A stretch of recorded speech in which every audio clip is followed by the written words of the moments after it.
मौन का अर्थ क्या है? बुद्ध के सन्नाटे में छिपा उत्तर भूमिका। एक बार राजा प्रसेनजित ने भगवान बुद्ध से पूछा, भगवान, क्या आप मौन रहते हैं क्योंकि आपके पास कहने को कुछ नहीं है, या इसलिए क्योंकि आपने सब कुछ जान लिया है? बुद्ध ने मुस्कुराते हुए उत्तर दिया, मौन उस सत्य का द्वार है जहां शब्द व्यर्थ हो जाते हैं। मौन कोई साधारण चुप्पी नहीं है, यह एक साधना है स्वयं से मिलने की, संसार के शोर से ऊपर उठने की, सत्य के स्पर्श की। इस पहले प्रवचन में हम यह जानेंगे, मौन का शाब्दिक और आध्यात्मिक अर्थ क्या है, बुद्ध मौन को क्यों प्रमुख साधना मानते हैं, मौन और सत्य का संबंध क्या है, दैनिक जीवन में मौन कैसे लाया जा सकता है। एक, मौन का अर्थ चुप रहना या कुछ और। अधिकांश लोग मौन को न बोलने से जोड़ते हैं, लेकिन बुद्ध मौन को सिर्फ वाणी की शांति नहीं मानते, वे इसे मन, वाणी और शरीर तीनों की स्थिरता कहते हैं। बुद्ध के अनुसार मौन तब होता है जब मन विचारों की भीड़ से मुक्त हो, वाणी अपनी अभिव्यक्ति में संयमित हो, शरीर चंचलता छोड़कर एक ध्यानमग्न स्थिति में हो। मौन वह जगह है जहां शब्द जन्म नहीं लेते, सिर्फ अनुभव होते हैं। 2, बुद्ध का मौन उत्तर न देकर भी उत्तर देना। भगवान बुद्ध कई बार प्रश्नों के उत्तर मौन रह कर देते थे। उनके मौन में एक रहस्य छुपा होता था। वह श्रोताओं को अपने भीतर झांकने का अवसर देता। जब कोई भिक्षु पूछता, भगवान आत्मा है या नहीं, बुद्ध मौन हो जाते। क्यों? क्योंकि बुद्ध जानते थे कि शब्द उस सत्य को सीमित कर देंगे जिसे अनुभव करना चाहिए। मौन, शब्दों से परे उत्तर, यह वही मौन था जिसे बुद्ध ने कौंडिन्य को तब दिया जब उसने निर्वाण की स्थिति के बारे में पूछा। 3, मौन और सत्य।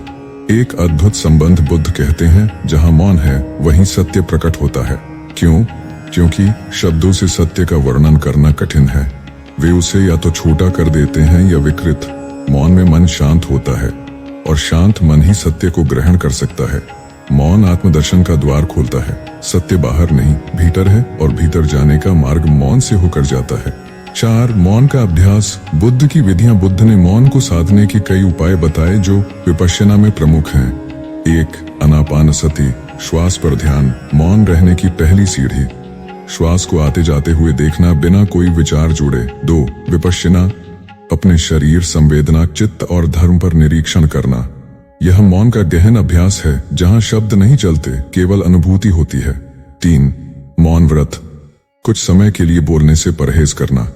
इस दौरान अंतर्मुखी होना, संवाद से निवृत्त होकर आत्मसंवाद करना। बुद्ध ने कहा, जो मौन में बैठ सकता है वही संसार को सही रूप में देख सकता है। 5, जब मौन टूटता है तो शब्द में करुणा होती है। बुद्ध मौन रहते थे, पर जब वे बोलते थे उनके शब्दों में करुणा, शांति और जागरूकता बहती थी। क्यों? क्योंकि उन्होंने अपने भीतर की उथल पुथल को मौन में बैठकर शांत किया था। उनके शब्द किसी प्रचार के लिए नहीं, बल्कि हित के लिए निकलते थे। मौन में पकता है वह सत्य जो बोलने पर औषधि बन जाए। 6, मौन का प्रभाव। जीवन में प्रयोग कैसे करें? 1, दिन का एक समय मौन का अभ्यास करें। सुबह का पहला घंटा मौन रहकर ध्यान करें। न बोलें, न लिखें, न पढ़ें, बस स्वयं से मिलें। 2, बोलने से पहले सोचें, क्या यह आवश्यक है? बुद्ध के अनुसार 3 बातें सोचें। क्या यह सत्य है? क्या यह हितकारी है? क्या यह उचित समय पर है? अगर तीनों उत्तर हाँ हो तभी बोलें। 3, सुनना सीखें। मौन केवल न बोलना नहीं है, बल्कि गहराई से सुनना भी है। जब हम मौन होकर सुनते हैं तब हम सचमुच किसी को समझते हैं। 7, मौन और आत्मज्ञान। अंतिम लक्ष्य। बुद्ध ने कहा, जब तुम मौन में उतरोगे तब तुम अपने वास्तविक स्वरूप को देख सकोगे।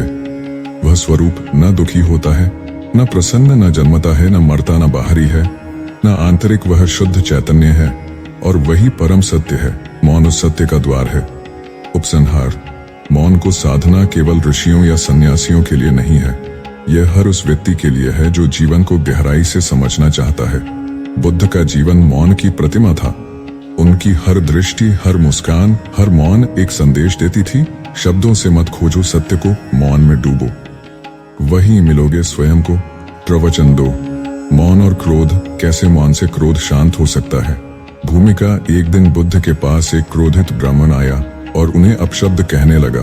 बुद्ध चुपचाप उसे देखते रहे, मुस्कुराते रहे। ब्राह्मण थक कर बोला, मैं तुम्हें गालियां देता हूं और तुम चुप हो, क्या तुम्हें क्रोध नहीं आता?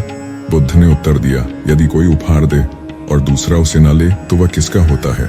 मैं तुम्हारा क्रोध नहीं लेता तो वह अब भी तुम्हारा है। यह कोई साधारण उत्तर नहीं था, यह एक गहन मौन का परिणाम था। आज का यह प्रवचन बुद्ध के इसी मौन पर आधारित है, जो क्रोध की आग को जलने नहीं देता बल्कि उसे शांत कर देता है। एक, क्रोध भीतर का ज्वालामुखी। क्रोध क्या है?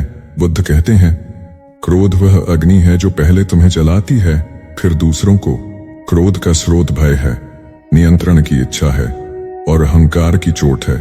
यह जब मन में आता है तो विचारों को विकृत करता है, निर्णयों को गलत बनाता है और शब्दों को जहरीला कर देता है। बुद्ध कहते हैं, जिसने क्रोध को जीता उसने स्वयं को जीत लिया। 2, मौन क्रोध का शीतल जल। जब क्रोध की आग उठती है तो मौन वह जल है जो उस अग्नि को बुझा सकता है। पर यह कैसा मौन है? वाणी का मौन? हाँ, पर साथ ही मन का मौन। बुद्ध की दृष्टि में मौन कोई बाहर का आचरण नहीं, एक भीतर की स्थिति है, जहां मन विचारों की आंधी में बहता नहीं बल्कि उसे देखता है। इसलिए जब क्रोध आए, बोलने से पहले रुक जाओ, एक गहरी सांस लो, मौन हो जाओ और केवल देखो क्रोध कहां से आया है, किस बात ने तुम्हें इतना चोट पहुंचाई।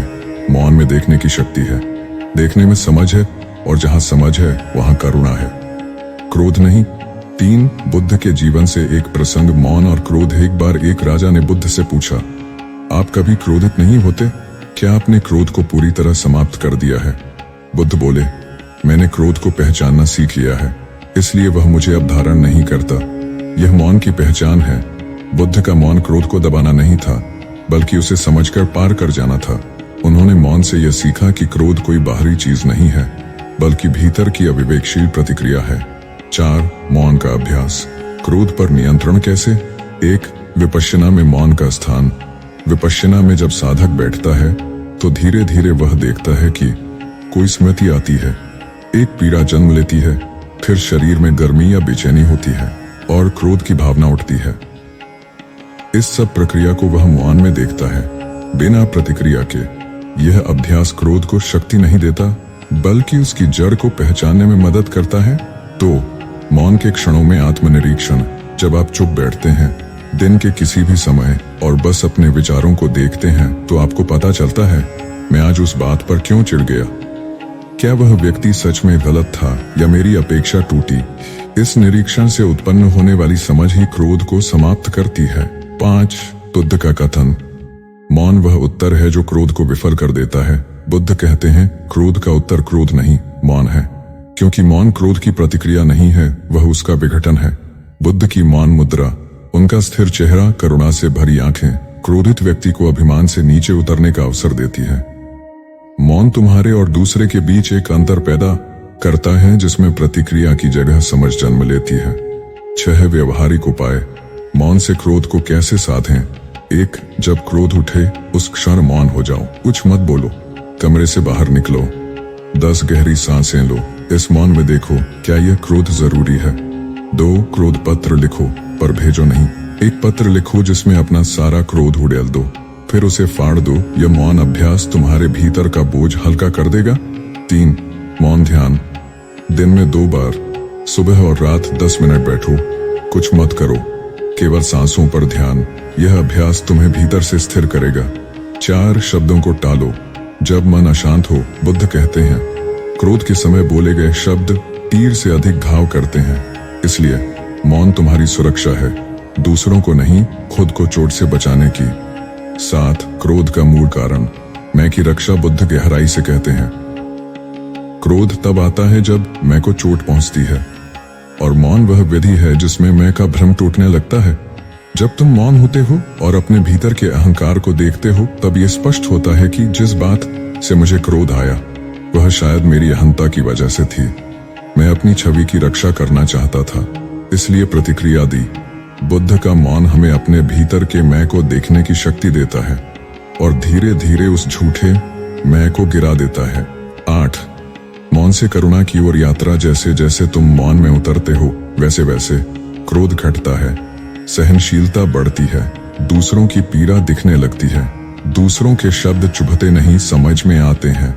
मौन में जब तुम दूसरों की बात सुनते हो तो तुम केवल उनके शब्द नहीं सुनते, उनकी पीड़ा भी सुनते हो। यह करुणा का जन्म है और जहां करुणा है वहां क्रोध टिक नहीं सकता। उपसंहार। बुद्ध कहते हैं, जो मौन को साध ले वह क्रोध से पार हो जाता है।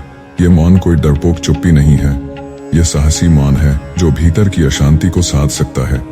आज जब संसार में हर कोई चीख रहा है, जब हर असहमति झगड़े में बदल रही है, बुद्ध हमें सिखाते हैं कि तुम्हारा मौन तुम्हारा बल है। जब क्रोध आए उत्तर मत दो, मौन हो जाओ, देखो, समझो और तब निर्णय लो, तभी तुम बुद्ध की राह पर चल पाओगे। प्रवचन 3, मौन और ध्यान। जब चुप्पी स्वयं से साक्षात्कार बन जाए। भूमिका बुद्ध के चरणों में बैठा एक साधक उनसे पूछता है, भगवान, सत्य को कैसे जाना जाए? बुद्ध उत्तर नहीं देते, वे मौन रह जाते हैं।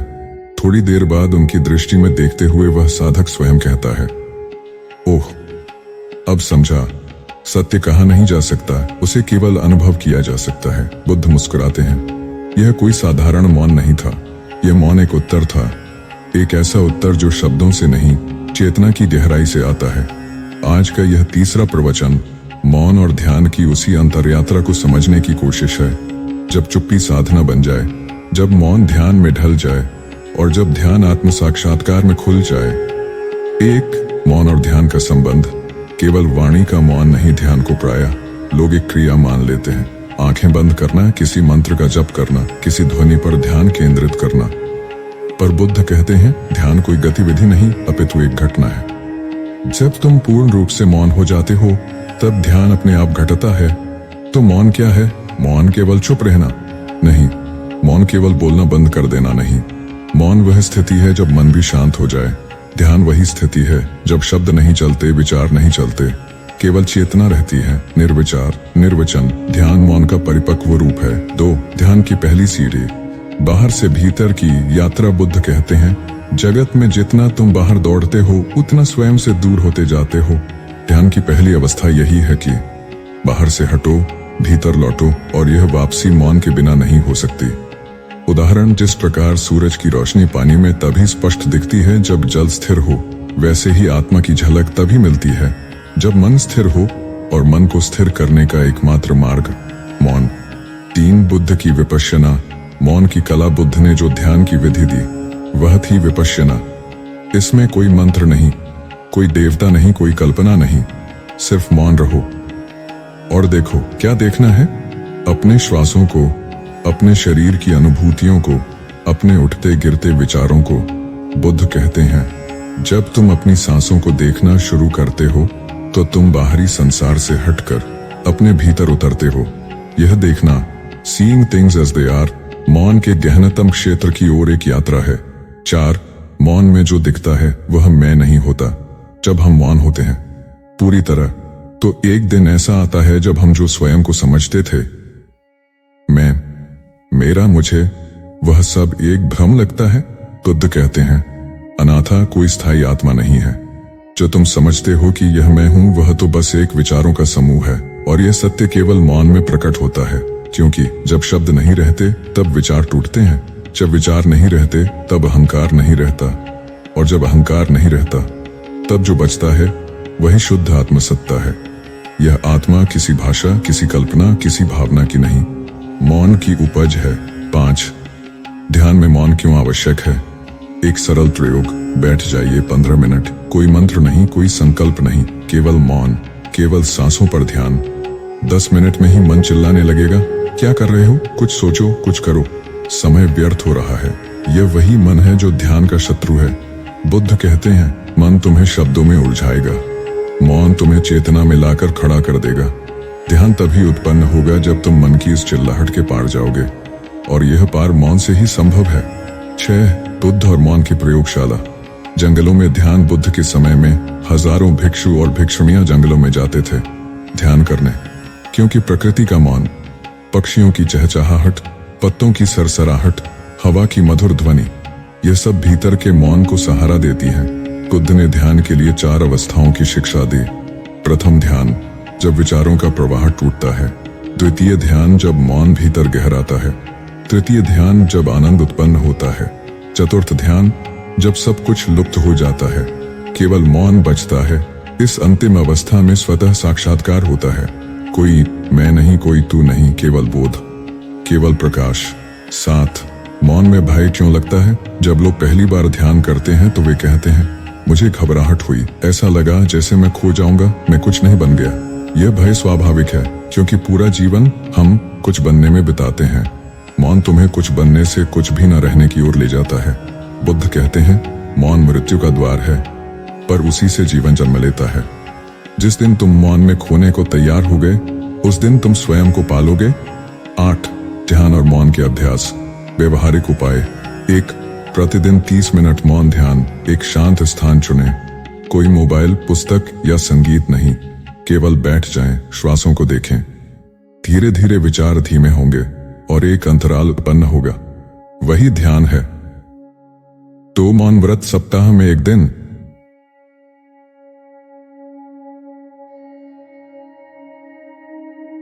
संकेतों से काम चलाएं। इस व्रत से आपकी वाणी पर नियंत्रण बढ़ेगा और विचार भी संयमित होंगे। 3 प्रकृति के बीच मौन साधना। पार्क, पहाड़, झील, जहां भी जा सकें वहां बैठें, सुने हवा को, पक्षियों को। ये ध्वनियां नहीं है, ये मौन के द्वार हैं। 4 मौन में लिखना। ध्यान के बाद एक डायरी में अपने अनुभव लिखें। विचारों को देखना और उन्हें लिखना आत्मनिरीक्षण को गहरा करता है। 9 मौन और आत्मा। अंततः वही बचता है। बुद्ध अंत में यही कहते हैं, जो जाना नहीं जा सकता, जो कहा नहीं जा सकता, जो समझाया नहीं जा सकता, वह मौन में प्रकट होता है। प्रवचन 4 मौन और वाणी कब चुप रहना श्रेष्ठ होता है। भूमिका। बुद्ध अपने शिष्यों के साथ भ्रमण पर थे।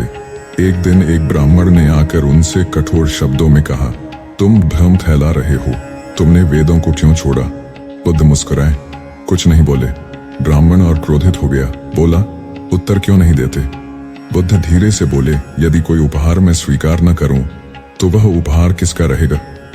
ब्राह्मण बोला, देने वाले का। बुद्ध ने कहा, तो तुम्हारे क्रोध के उपहार को मैंने नहीं लिया। यही मौन का उत्तर था। जब वाणी की जगह मौन बोलता है और वह मौन वाणी से श्रेष्ठ होता है। 1 वाणी और मौन दोनों की भूमिका। शब्द और मौन दोनों जीवन के यंत्र है, परंतु इन दोनों में अंतर है। वाणी दूसरों को प्रभावित करती है, मौन स्वयं को रूपांतरित करता है। वाणी से संवाद होता है, पर मौन से संपर्क होता है, गहरा आत्मिक मौन संवाद।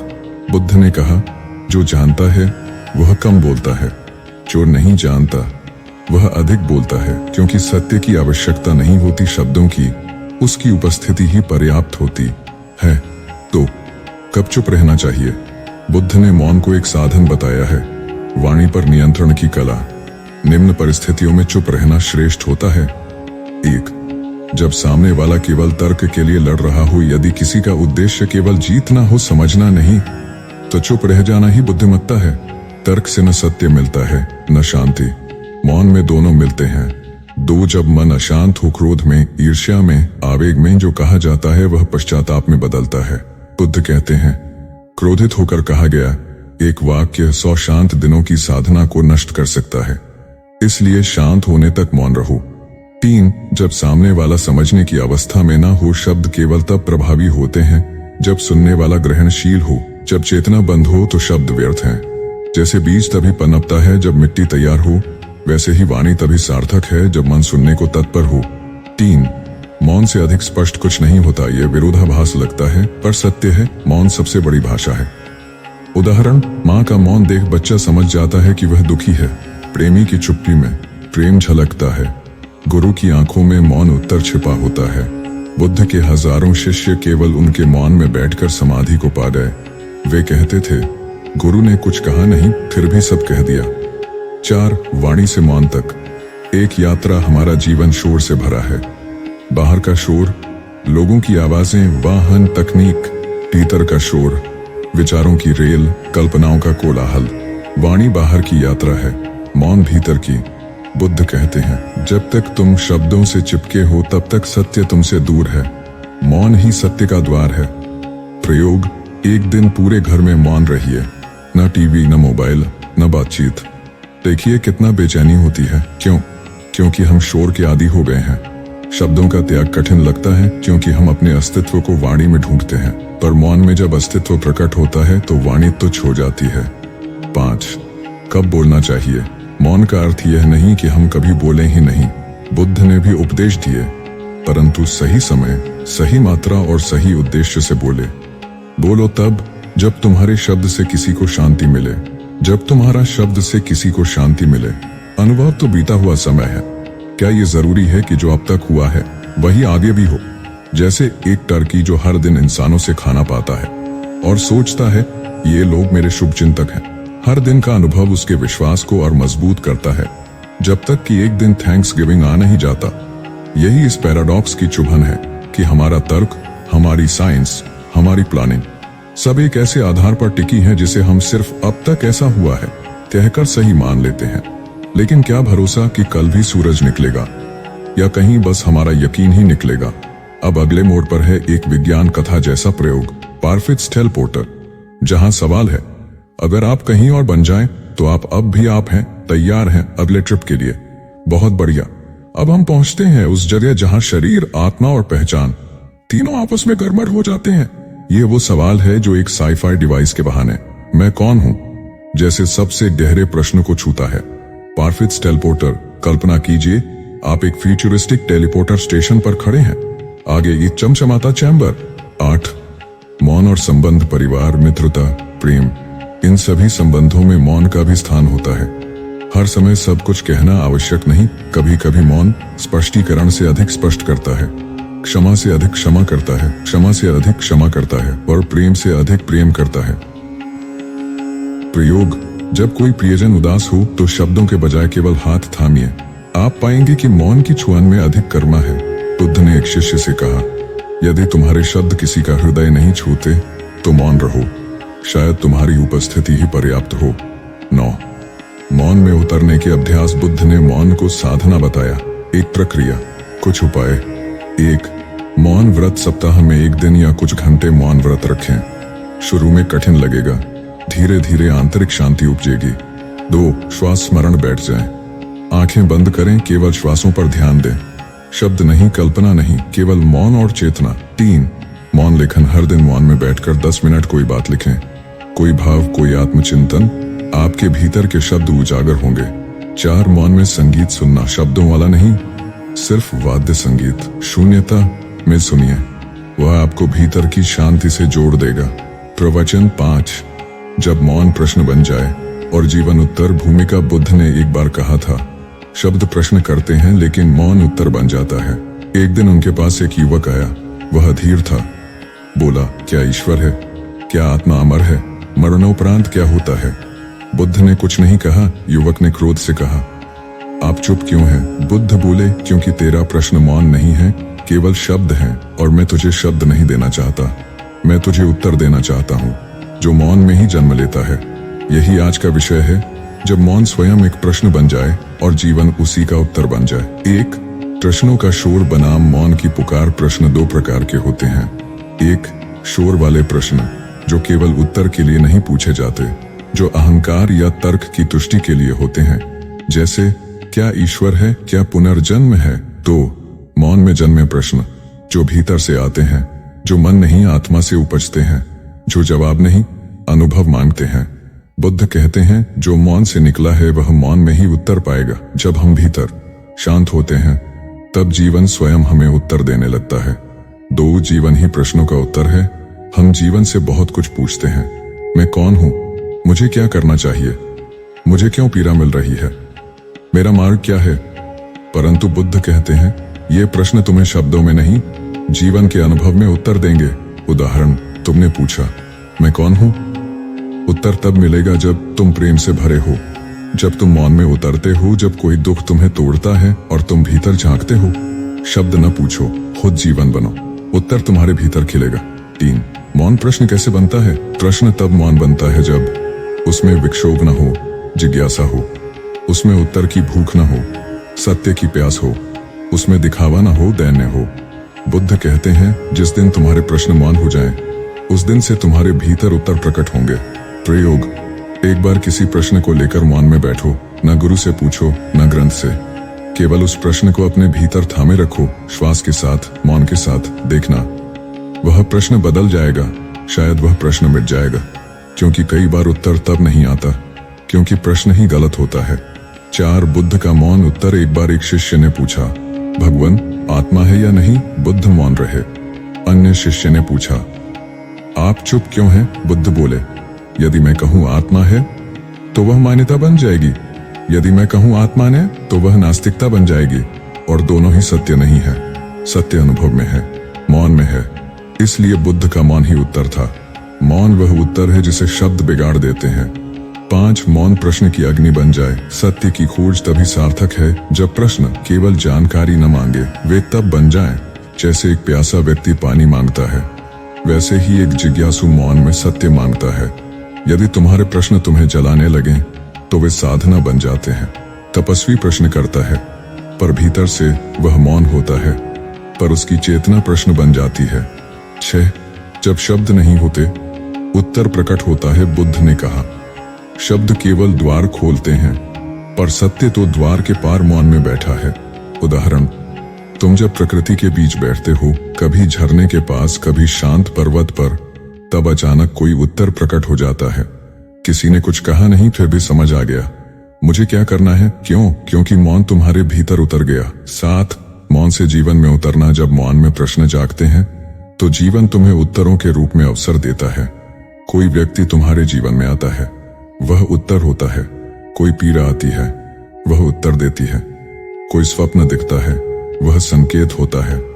अनुभव ही उत्तर है, जीवन ही शिक्षक है। बुद्ध कहते हैं, शब्दों से भरा हुआ मन जीवन को सुन नहीं सकता, मौन से भरा हृदय हर घटना में उत्तर देखता है। 8 क्या हर प्रश्न का उत्तर मौन में मिलेगा? नहीं, पर हर सत्य का उत्तर मौन में ही मिलेगा। जानकारी शब्दों में है, पर बोध, अनुभव, प्रकाश वह मौन में ही प्रकट होता है। तुम सोचो, मैं किससे प्रेम करता हूं? कोई उत्तर नहीं आएगा, पर जब तुम मौन में बैठो, जिसका नाम भीतर उठे, वही उत्तर है। मौन और प्रतीक्षा सत्य का उत्तर कभी तत्काल नहीं मिलता। मौन में धैर्य चाहिए। जैसे बीज को वर्षा, सूर्य और समय चाहिए, वैसे ही मौन प्रश्नों को उत्तर में बदलने के लिए धैर्य चाहिए, विश्वास चाहिए, समर्पण चाहिए। बुद्ध कहते हैं, जो मौन में प्रतीक्षा करता है वह अंततः सत्य को पा लेता है। अभ्यास, हर दिन 10 मिनट मौन में बैठो। प्रश्न को लेकर मत बैठो, केवल मौन में डूबो। कुछ दिन बाद जीवन स्वयं उत्तर देना शुरू कर देगा। 10 निष्कर्ष। मौन से जीवन तक, जीवन से सत्य तक। जब तुम शब्दों से थक जाओ तब मौन को पुकारो। जब प्रश्न तुम्हें व्याकुल करें तब उत्तर मत ढूंढो, मौन हो जाओ। जीवन तुम्हारे सामने उत्तर रखेगा, एक अनुभव के रूप में, एक निर्णय के रूप में, एक हृदय के स्पंदन के रूप में। बुद्ध कहते हैं, तुम्हारे भीतर मौन है, वही तुम्हारे गुरु है, वही तुम्हारे सभी प्रश्नों का उत्तर है। आत्मचिंतन, क्या मेरे भीतर कोई ऐसा प्रश्न है जिसे शब्दों से नहीं समझा सकता? क्या मैं उस प्रश्न के साथ मौन में बैठ पाया हूँ? क्या मेरे जीवन में कुछ घटनाएं ऐसी हुई जिन्होंने बिना शब्दों के मुझे उत्तर दिए? प्रवचन 6। शब्द सत्य को ढकते हैं, मौन उसे प्रकट करता है। भूमिका, बुद्ध ने कहा था, शब्द केवल संकेत हैं, सत्य वह दिशा है जिसमें मौन तुम्हें ले जाता है। जब कोई पूछता है, भगवान क्या है, निर्वाण क्या है, निर कौन हूं, तो शब्द उत्तर नहीं दे सकते। शब्द अंधेरे में चमकती रेखा मात्र है। मौन वह आकाश है जहां तुम स्वयं प्रकाश बन जाते हो। आज का यह प्रवचन उस गहन सत्य को छूने का प्रयास है जहां शब्द भ्रम पैदा करते हैं और मौन स्पष्टता लाता है। एक शब्द, अभिव्यक्ति की सीमा। शब्द केवल प्रतीक हैं, वे अनुभव को व्यक्त करने की कोशिश है, अनुभव स्वयं नहीं। उदाहरण, जब तुम कहते हो मैं दुखी हूं, तो क्या वह सचमुच तुम्हारे दुख का पूरा विस्तार कर सकता है? नहीं, शब्द तुम्हारे मन की एक झलक है, परंतु वास्तविकता उससे कहीं गहरी है। बुद्ध ने एक बार कहा, जैसे अंगुली चंद्रमा की ओर इशारा करती है, वैसे ही शब्द सत्य की ओर संकेत करते हैं, परंतु लोग चंद्रमा को भूलकर अंगुली को ही पकड़ लेते हैं। 2 शब्द सत्य को ढकते क्यों हैं? क्योंकि शब्द व्याख्या करते हैं और हर व्याख्या मानव दृष्टिकोण पर आधारित होती है। एक ही प्रेम शब्द माँ के लिए कुछ और अर्थ रखता है, प्रेमी के लिए कुछ और, एक त्यागी सन्यासी के लिए और कुछ। तो प्रेम शब्द तो वही है, पर सत्य हर किसी के अनुभव में अलग अलग रूप से प्रकट होता है। जब कोई कहे ईश्वर है तो वह उसका अनुभव है, न कि सर्वमान्य सत्य। और जब कोई कहे ईश्वर नहीं है तो वह भी उसका अनुभव है। तो शब्द आपस में टकराते हैं, पर मौन कभी नहीं टकराता।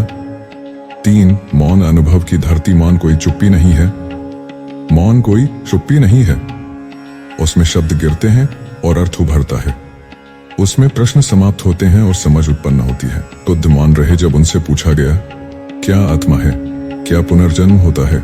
लोग कहते वे मौन थे क्योंकि उत्तर नहीं जानते थे, परंतु बुद्ध जानते थे शब्द सत्य को बिगाड़ देंगे, इसलिए मौन ही उनका उत्तर था। जहां शब्द खत्म होते हैं वहां से सत्य की यात्रा शुरू होती है। 4 शब्द की अपूर्णता और भ्रम। शब्द अक्सर तोड़ते हैं, जोड़ते नहीं, भ्रम फैलाते हैं, स्पष्टता नहीं लाते। उदाहरण, धर्म शब्द, एक के लिए वह पूजा पाठ है, दूसरे के लिए वह नैतिकता है, तीसरे के लिए वह जीवन का मार्ग है और किसी के लिए वह अंधविश्वास। तो जब बुद्ध कहते हैं तम, तो वह इनमें से कोई नहीं, वह कुछ और ही है जो शब्दों से परे है। इसलिए बुद्ध ने जीवन भर कम से कम शब्दों का प्रयोग किया, और जब किया तो केवल संकेत देने के लिए। 5 मौन से संवाद कैसे होता है? तुम्हें लगेगा बिना शब्द के संवाद कैसे, पर तुमने अनुभव किया होगा। जब माँ केवल देखती है बच्चा समझ जाता है, जब प्रेमी बिना बोले आंखों से बात करता है, जब गुरु मौन बैठा हो और शिष्य को उत्तर मिल जाता है, ये मौन संवाद है। ऊर्जा का, चेतना का, कंपन का। बुद्ध और उनके प्रिय शिष्य महाकश्यप की कथा। बुद्ध ने फूल उठाया, कुछ नहीं कहा, सभी शिष्य देख रहे थे, मौन। महाकश्यप मुस्कुराया, बुद्ध ने कहा, उसने समझ लिया, यही मेरा संप्रेषण है। 6 मौन की शक्ति। सत्य का उद्घाटन। मौन केवल शब्दों का अभाव नहीं है, मौन वह स्थिति है जिसमें मन शांत होता है, विचार रुकते हैं, चेतना सजग होती है, तब सत्य दिखाई देता है, बोलकर नहीं, उदित होकर। जैसे सूरज उगता है, वह किसी को कहता नहीं कि मैं आया हूं, पर सब जान जाते हैं। मौन ऐसा ही सूरज है जो सत्य को धीरे धीरे प्रकाशित करता है। 7 बोधि वृक्ष के नीचे। मौन। बुद्ध ने ज्ञान बोधि वृक्ष के नीचे प्राप्त किया, किसी ग्रंथ को पढ़कर नहीं, किसी गुरु के भाषण से नहीं, बल्कि पूर्ण मौन में। उन्होंने 7 दिन तक कुछ नहीं कहा। लोग कहते, अब तो बोलो। बुद्ध बोले, कैसे कहूं जो कहा नहीं जा सकता? पर धीरे धीरे उनका मौन वाणी बन गया, और वाणी मौन की प्रतिबिंब मात्र थी। 8 क्या हम मौन को साध सकते हैं? हाँ, पर मौन कोई प्रयास से नहीं आता, बल्कि प्रयत्न छूटने से आता है। अभ्यास। प्रतिदिन 15 मिनट मौन में बैठो। कोई मंत्र नहीं, कोई विचार नहीं, बस मौन। अपने विचारों को आते जाते देखो, स्वयं को न जोड़ो। धीरे धीरे विचार शांत होंगे, अंतरतम की परतें खुलेंगी, मौन घटेगा नहीं, फैलने लगेगा, और तब शब्द पीछे छूट जाएंगे, केवल अनुभूति रह जाएगी। 9 समाज मौन से डरता क्यों है? क्योंकि मौन हमें अपने आप से मिला देता है, और अपने आप से मिलना कष्टकारी हो सकता है, कठिन हो सकता है, सत्य को उजागर कर सकता है। समाज शब्दों को बढ़ावा देता है क्योंकि वे व्यवस्थित भ्रम बनाए रखते हैं, पर मौन उस व्यवस्था को तोड़ देता है। मौन से तुम असली हो जाते हो, नकाब गिर जाते हैं। 10 निष्कर्ष। मौन से ही अंतिम अनुभव। शब्द केवल शुरुआत के लिए है, पर अंत में मौन ही अंतिम सीढ़ी है। बुद्ध ने अंतिम क्षणों में कहा, अप दीपो भव, स्वयं दीप बनो, और फिर मौन हो गए। वह मौन ही उनका अंतिम उपदेश था, जिसमें समस्त उपदेश समाहित थे। आत्मचिंतन। क्या मैं शब्दों के पीछे सत्य ढूंढ रहा हूँ, या मौन में उतरने का प्रयास कर रहा हूँ? क्या मैंने कभी बिना बोले किसी के मौन को समझा है? क्या मेरे भीतर इतना मौन है कि सत्य बिना शब्द के प्रकट हो सके? अभ्यास। मौन ध्यान की विधि। शांत स्थान पर बैठें, आंखें बंद करें, न कोई मंत्र, न कोई कल्पना, केवल श्वास पर ध्यान दें। विचार आए, उन्हें देखें, पर न पकड़ें। धीरे धीरे मौन उभरने लगेगा। हर दिन 20 मिनट, 7 दिनों में ही फर्क दिखेगा। समापन। शब्द। Visit the 5 Panchabhuta temples, each representing earth, water, fire, air, and space. A divine journey through nature's elements and Lord Shiva's presence. Experience spiritual peace, temple rituals, and ancient architecture, perfect for devotees seeking connection with nature and inner balance. Book now at Harivara for प्रवचन 7। जब मौन बोलने लगे और शब्द चुप हो जाएं, प्रस्तावना। मौन की वाणी। बुद्ध ने कभी कभी कुछ नहीं कहा, और वही उनके सबसे महान उपदेश बन गए। जब मौन बोलने लगता है तो शब्दों की आवश्यकता नहीं रहती, क्योंकि मौन जब स्वयं को प्रकट करता है तो यह भाषा की सीमा से परे होता है। यह वह संवाद है जो आत्मा से आत्मा तक बहता है, जैसे गंगा हिमालय से बहती है, बिना कुछ कहे सब कुछ दे देती है। इस प्रवचन में हम उस अवस्था को समझेंगे जब मौन बोलने लगता है और शब्द शांति से चुप हो जाते हैं। एक, मौन कोई निष्क्रियता नहीं है। लोग समझते हैं मौन मतलब कुछ न कहना, कुछ न करना, परंतु असली मौन वो है जो सक्रिय है, जो भीतर की गतिविधि को सुनता है, जो शब्दों से आगे संवाद करता है। उदाहरण, नदी की सतह शांत दिखती है पर गहराई में आए। ऐसे ही मौन के भीतर भी जीवन की असली धाराएं बहती हैं। बुद्ध के मौन क्षणों में सबसे प्रबुद्ध ज्ञान संप्रेषित होता था। 2, मौन, जहां से शब्द जन्म लेते हैं। शब्द मौन से ही निकलते हैं। जैसे बादल आकाश से उत्पन्न होते हैं, शब्द मौन से ही जन्मते हैं। परंतु बुद्ध ने यह सिखाया, जब तक शब्द मौन से उत्पन्न न हो वे शोर हैं, सत्य नहीं। मौन से उत्पन्न शब्द सजीव होते हैं, करुणा से भरपूर होते हैं, अहंकार से मुक्त होते हैं और शांति लाते हैं। जबकि अहंकार से निकले शब्द चोट पहुंचाते हैं, भ्रम बढ़ाते हैं, संघर्ष पैदा करते हैं। इसलिए बुद्ध मौन में उतरने की बात करते हैं ताकि जो शब्द निकले वे शुद्ध धारा हों। 3, जब मौन बोलता है जीवन बदलता है। बुद्ध ने एक बार उपदेश देना शुरू किया पर उन्होंने कुछ नहीं कहा, वो बस बैठे रहे, शांत। भीतर स्थिरता थी, बाहर धीरता, और जो शिष्य सतर्क थे उन्हें उत्तर मिल गए। एक युवा भिक्षु ने पूछा, भगवान आपने आज कुछ नहीं कहा, फिर भी मेरा अंतर बदल गया। बुद्ध मुस्कुराए, क्योंकि आज मैं नहीं बोला, मौन ने बोला है। मौन जब बोलता है तो वह हृदय के पृष्ठों पर लिखा जाता है, बोलकर नहीं, अनुभव से। 4, मौन की भाषा। प्रेम और करुणा मौन केवल एक अवस्था नहीं है, वह एक भाषा भी है। इसमें शब्द नहीं भाव होते हैं, इसमें ध्वनि नहीं कंपन होता है। प्रेम मौन की पहली भाषा है, करुणा उसकी व्याकरण है और उपस्थिति उसका वाक्य है। जब बुद्ध अपने किसी दुखी भिक्षु को बिना बोले छूते थे तो केवल एक स्पर्श से उसका दुख बह जाता था। वह मौन का संवाद था जिसे शब्द छू नहीं सकते। 5, मौन में उतरने की कला। मौन कोई करने की क्रिया नहीं है, यह होने की स्थिति है। बुद्ध ने सिखाया, मौन को साधो पर चुप मत रहो। यानी चुप रहना और मौन होना अलग बातें हैं। चुप रहना दबाव है, मौन होना सहजता है। मौन में उतरने की प्रक्रिया, पहले विचारों को देखना सीखो, फिर भावनाओं को पहचानना। धीरे धीरे भीतर की ऊर्जा को महसूस करो और अंत में स्व के पार मौन प्रकट होगा। जब यह मौन जागता है तब वह तुम्हारे माध्यम से बोलता है। 6, मौन और आत्मज्ञान। बुद्धत्व मौन से ही प्रकट होता है, शब्द वहां पहुंच नहीं सकते।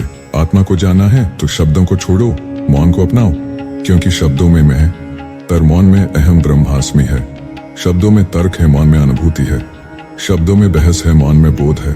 मौन तुम्हारे भीतर के पर्दे हटाता है और जब पर्दे हटते हैं तब जो शुद्ध स्वरूप दिखता है वही बुद्ध है। 7, मौन में जीना। जीवन को बदलना। क्या हम मौन में जी सकते हैं? हाँ, जब तुम सुनने लगते हो भीतर की ध्वनि, तुम प्रतिक्रिया देना बंद कर देते हो, तुम हर परिस्थिति को देखने लगते हो, तब तुम्हारा हर कार्य ध्यान बन जाता है, हर शब्द संजीवनी बन जाता है और हर मौन उपदेश बन जाता है। बुद्ध कहते थे, जो मौन में जीता है वह मृत्यु से पार चला जाता है, क्योंकि वह मन के ताने बाने से ऊपर उठ चुका होता है। 8, मौन क्यों डरावना लगता है? क्योंकि मौन में तुम्हें अपने भीतर झांकना पड़ता है। वहां तुम अपने दुख, असुरक्षा, गुस्से, वासना सब देख लेते हो और यही देखने का साहस बहुत कम में होता है। इसलिए लोग संगीत लगाते हैं, बात करते रहते हैं, भीड़ में रहना पसंद करते हैं, क्योंकि अकेले शांत मौन में उनका स्वयं सामने आ जाता है। पर बुद्ध कहते हैं, जब तुम स्वयं को देखने से डरना छोड़ दो तब मौन तुम्हारा मार्गदर्शक बनता है। 9, समाज मौन का सम्मान क्यों नहीं करता? क्योंकि समाज चाहता है कि तुम करते रहो, बोलते रहो, उत्साही दिखो। मौन में बैठा व्यक्ति उन्हें अजीब लगता है, पर वही मौन में बैठा हुआ व्यक्ति जब भीतर से जागता है तो समाज उसकी ओर देखता है, जैसे बुद्ध को देखा गया, महावीर को, कबीर को। समाज पहले विरोध करता है, फिर मौन की गहराई को समझने लगता है।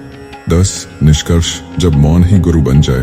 बुद्ध के मौन क्षणों में उनका पूरा जीवन समाहित होता था। उन्होंने कहा था, यदि तुम मेरे मौन को समझ सको तो शब्दों की आवश्यकता नहीं रहेगी। मौन ही गुरु है। मौन ही पथ है, मौन ही बोधि है। जहां मौन बोलने लगता है वहां शब्द नतमस्तक हो जाते हैं।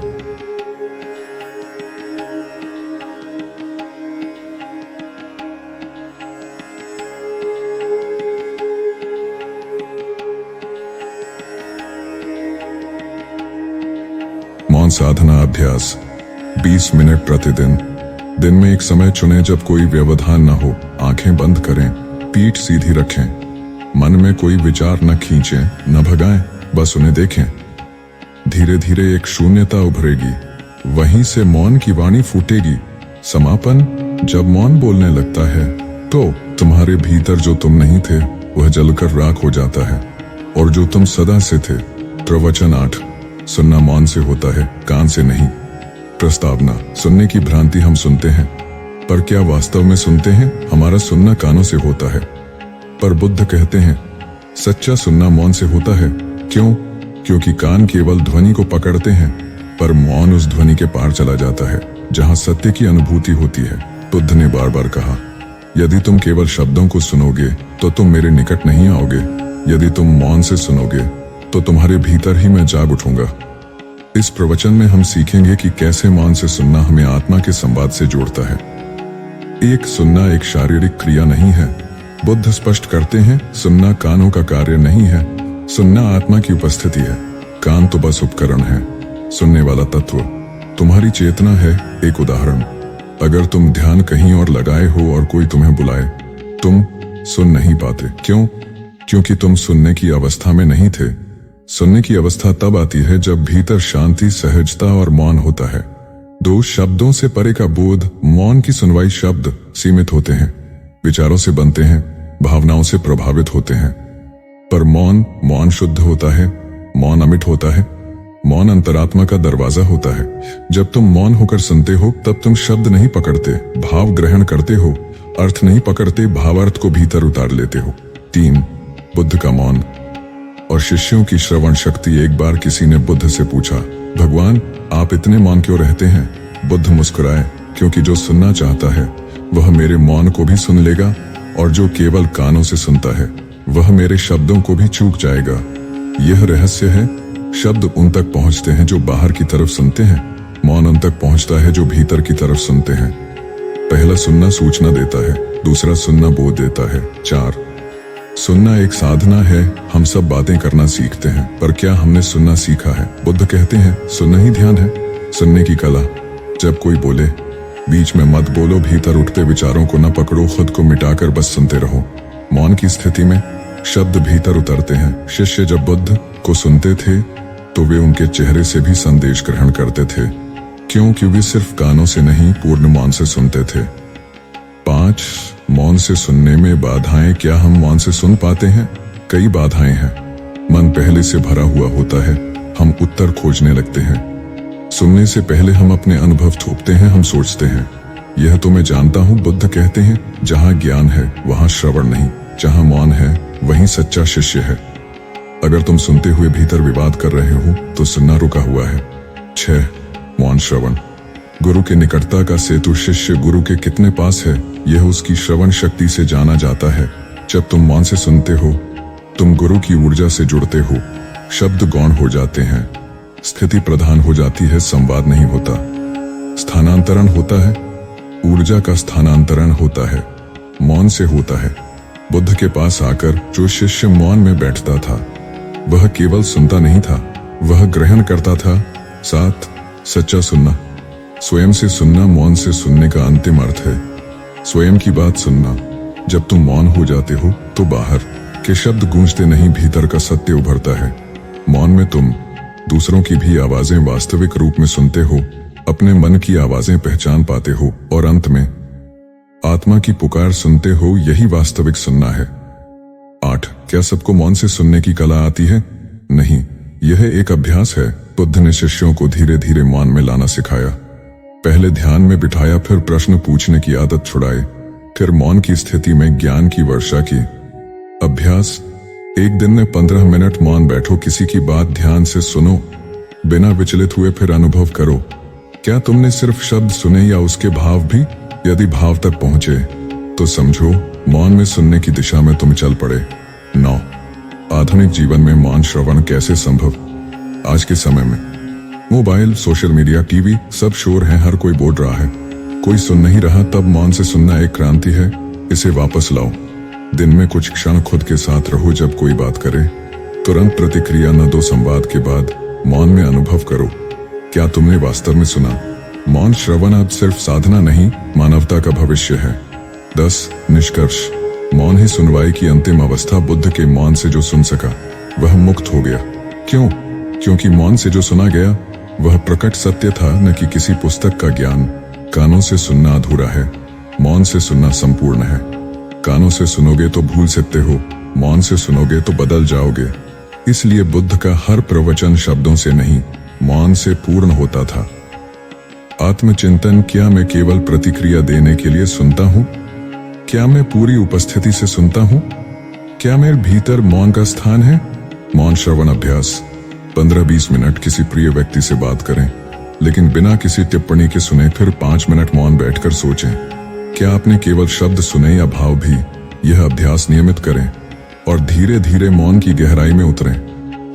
समापन: सुनना वह कला है जहां कोई बोले या ना बोले तुम सत्व को पकड़ सको, और यह तभी संभव है जब तुम मौन हो जाओ। प्रवचन 9: मौन से भरा हृदय, करुणा की भूमि।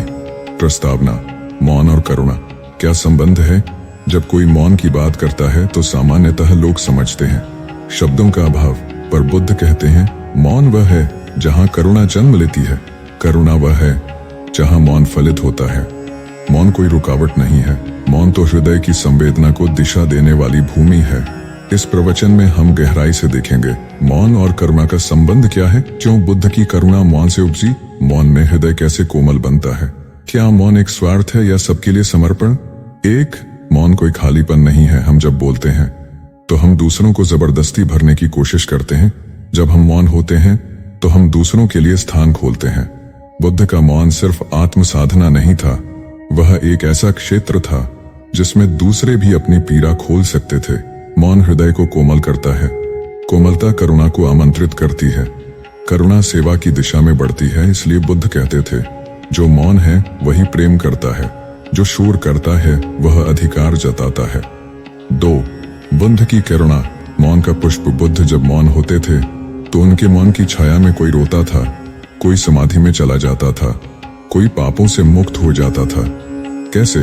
क्योंकि वह मौन निंदा नहीं करता था, अपेक्षा नहीं रखता था, बस हृदय से हृदय को छूता था। जो करुणा बुद्ध के भीतर थी वह उनकी मौन उपस्थिति में महसूस होती थी। उस मौन में कोई न्याय नहीं था, केवल स्वीकृति थी, और स्वीकृति ही करुणा है।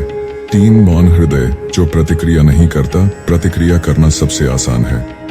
कोई अपशब्द कहे तुरंत क्रोध, कोई चोट दे, प्रतिशोध कोई भूल करे, ताना पर मौन का हृदय समझता है, प्रतीक्षा करता है, क्षमा करता है। क्यों? क्योंकि उसमें मैं का अंश मिट चुका है। जब मैं मिटता है तो तुम्हारे भीतर दूसरे की पीड़ा को समझने की शक्ति पैदा होती है। यही करुणा है। 4. करुणा बिना शब्दों के चलती है। बुद्ध किसी रोगी के पास जाकर चुपचाप बैठ जाते थे। वे कुछ नहीं कहते थे और फिर रोगी उठकर बैठ जाता था, जैसे किसी ने उसके भीतर शक्ति भर दी हो। क्यों? क्योंकि करुणा को शब्दों की जरूरत नहीं होती, वह मौन में ही संचारित होती है। करुणा वह स्पंदन है जो मौन के हृदय से उत्पन्न होता है और बिना किसी शोर के दूसरे के हृदय तक पहुंच जाता है। 5. मौन हृदय की भूमि को उपजाऊ बनाता है। किसान जब खेत जोतता है तो पहले सारी गंदगी निकालता है, फिर बीज डालता है। मौन भी हृदय की जमीन को तैयार करता है, क्रोध की गंदगी को हटाता है, अपेक्षाओं के पत्थर निकालता है, ईर्ष्या की झाड़ियों को साफ करता है। तब उसमें करुणा का बीज पड़ता है। और करुणा कोई विचार नहीं, वह तो अनुभव की खेती है। वह हर रोज पानी मांगती है, मौन का। हर रोज धूप चाहती है, ध्यान की इच्छा। मौन और करुणा का परीक्षण। कठिन समय में जब कोई तुम्हें दुख दे तब करुणा कितनी गहरी है यह पता चलता है, और तब मौन ही एकमात्र उपाय है। बुद्ध कहते हैं जिस क्षण तुम्हें चोट लगे मौन हो जाना, तभी तुम करुणा में बदल पाओगे। अगर उस क्षण तुम प्रतिक्रिया नहीं कर सके, केवल शांति से उपस्थित रहे, केवल उसके दुख को समझने का प्रयास किया, तो तुम साधक नहीं बुद्धत्व के पथिक हो। 7. मौन करुणा न्याय नहीं खोजती। संसार हमेशा पूछता है कौन सही है, पर मौन करुणा पूछती है कौन दुखी है। बुद्ध जब पापियों से मिलते थे तो उन्हें दंड नहीं देते थे, वे बस मौन उपस्थिति से स्वीकार करते थे। उस मौन में अपराध की दीवारें पिघल जाती थीं, पश्चाताप आंसुओं में बह जाता था, आत्मा खुल जाती थी और यह सब बिना बोले होता था। 8 मौन करुणा का अभ्यास कैसे करें।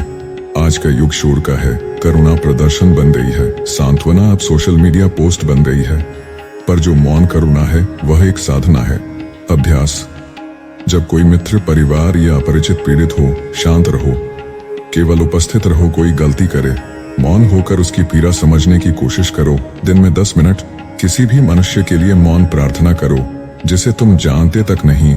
यह नम्र अभ्यास धीरे धीरे करुणा को तुम्हारे स्वभाव में ले आएगा। 9 मौन और करुणा आत्मा के संयोग की सीढ़ी। बुद्ध ने कहा करुणा वह पुल है जो एक आत्मा को दूसरी आत्मा से जोड़ता है, और मौन वह जल है जिसमें यह पुल खड़ा हो सकता है। करुणा बिना मौन के अहंकार बन जाती है, मौन बिना करुणा के दोनों का संतुलन बन जाता है। दोनों का संतुलन चाहिए। मौन अंतर्दृष्टि देता है, करुणा बाह्य संबंधों को ठीक करती है। जब दोनों साथ होते हैं तब जीवन एक शांत जलप्रपात बन जाता है जो बहता है वितराग भाव से। 10 निष्कर्ष। मौन हृदय ही सच्चा बोधिसत्व है। बोधिसत्व कौन है? जो मुक्त हो चुका है फिर भी दूसरों की मुक्ति के लिए रुक गया है। और उसका साधन क्या है? उपदेश नहीं, तपस्या नहीं, मौन करुणा। हाँ, एक ऐसा मौन जो रोते को गले लगाता है, एक ऐसी करुणा जो न्याय नहीं मांगती, एक ऐसा हृदय जो सबके लिए खुला हो, तभी बुद्धत्व प्रकट होता है। आत्मचिंतन। क्या मैं दूसरों की पीड़ा के समय मौन रह सकता हूँ? क्या मेरी करुणा दिखावे से परे है? क्या मेरे मौन में किसी के आंसू सूख सकते हैं? मौन करुणा अभ्यास। 15-20 मिनट मौन में बैठो और किसी दुखी व्यक्ति का चेहरा स्मरण करो। फिर कोई शब्द न बोलकर केवल करुणा से उसकी छवि को देखो, अनुभव करो। क्या कुछ बदल रहा है?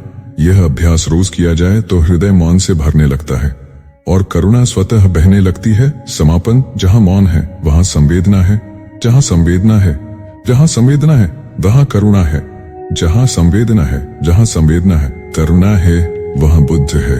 प्रवचन 10 जब मौन उत्तर बन जाए। प्रस्तावना। उत्तर मौन में कैसे छिपा हो सकता है? प्रश्न पूछना सहज है, उत्तर ढूंढना कठिन है। पर बुद्ध कहते हैं जो मौन हो गया वह जान गया, जो बोलता रहा वह सिर्फ भटकता रहा। इसका अर्थ क्या है? क्या उत्तर मौन में छिपे होते हैं? क्या सत्य बोलने से नहीं, चुप रहने से मिलता है? इस प्रवचन में हम जानेंगे मौन और उत्तर का रहस्य। बुद्ध के मौन में लोगों को कैसे उत्तर मिले? क्या हर समस्या का समाधान मौन हो सकता है? कब मौन सचमुच उत्तर बन जाता है? 1 मौन अनगिनत उत्तरों का द्वार। जब हम मौन होते हैं तो पहली बार हम अपने भीतर जाते हैं और वहीं पर सभी उत्तर मौजूद हैं, पर हम प्रायः बाहर खोजते हैं। गुरु के पास, किताबों में, इंटरनेट पर, दूसरों की राय में, जबकि हर उत्तर की पहली सीढ़ी मौन का प्रवेश द्वार होती है। बुद्ध कहते हैं तुम्हारे सारे प्रश्न भीतर से आए हैं, उनके उत्तर भी वही हैं, बस बाहर का शोर बंद करना होगा। 2 बुद्ध का मौन। जब उन्होंने कोई उत्तर नहीं दिया, एक बार एक ब्राह्मण बुद्ध से मिला। उसने पूछा आत्मा है या नहीं, ब्रह्म है या नहीं, मृत्यु के बाद क्या होता है? बुद्ध ने कोई उत्तर नहीं दिया, बस मौन रहे। ब्राह्मण क्रोधित हो गया, तुम उत्तर क्यों नहीं देते? बुद्ध मुस्कुराए और बोले तुम उत्तर नहीं शब्द चाहते हो, पर शब्द तुम्हें शांति नहीं देंगे। मौन तुम्हें भीतर ले जाएगा जहां उत्तर स्वयं खड़ा मिलेगा। यहाँ मौन उत्तर नहीं छिपाता बल्कि तुम्हें सही दिशा में मोड़ता है।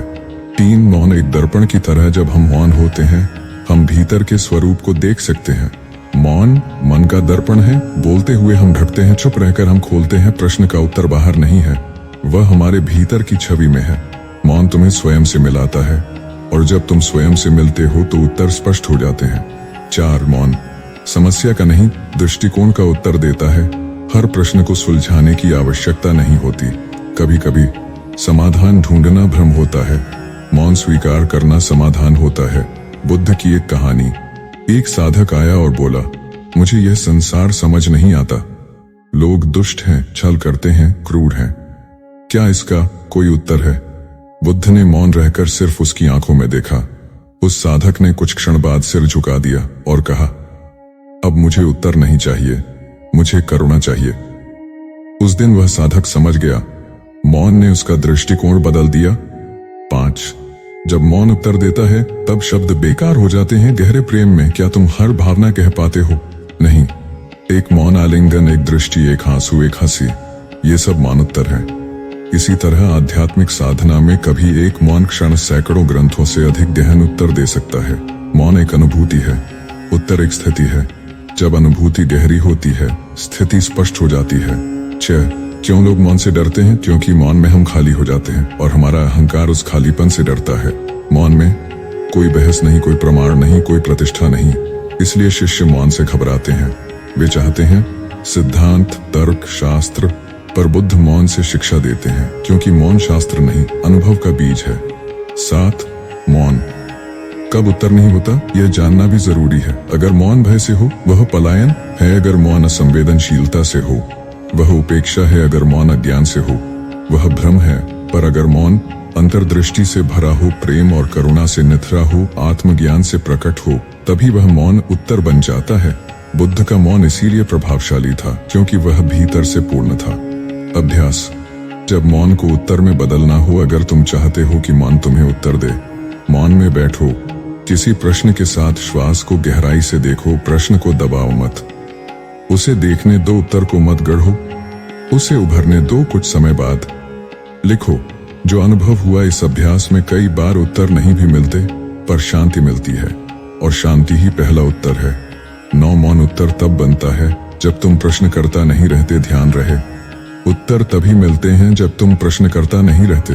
बुद्ध कहते हैं, जैसे कोई नदी बहते बहते समुद्र में समा जाती है, वैसे ही जब तुम्हारा मैं प्रश्न बनाकर बहता है और मौन के सागर में समा जाता है, तब तुम उत्तर नहीं पाते, तुम स्वयं उत्तर बन जाते हो।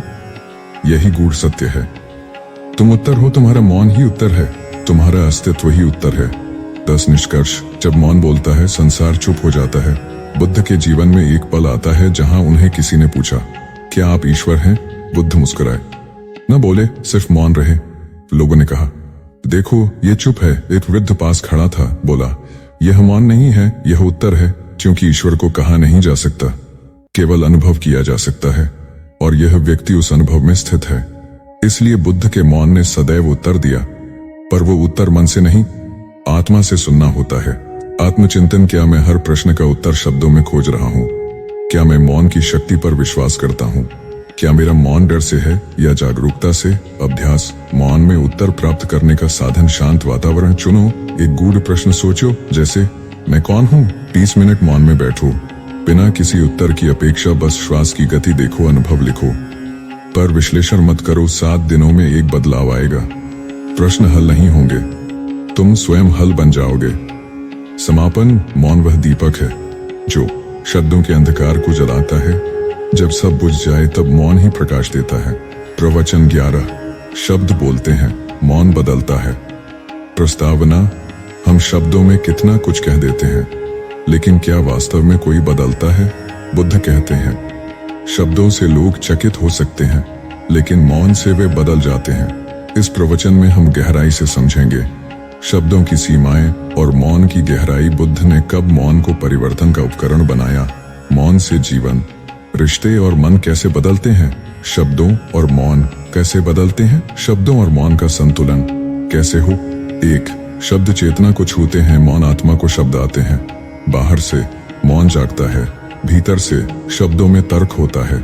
मौन में प्रज्ञा होती है। तुम किसी को बार बार समझा सकते हो, पर यदि वह मौन में तुम्हारे साथ बैठ जाए तो बिना कहे वह समझ जाता है। बुद्ध के एक शिष्य ने कहा, भगवान, आपके शब्द मेरे जीवन को छूते हैं, लेकिन आपके मौन ने मेरी आत्मा को हिला दिया।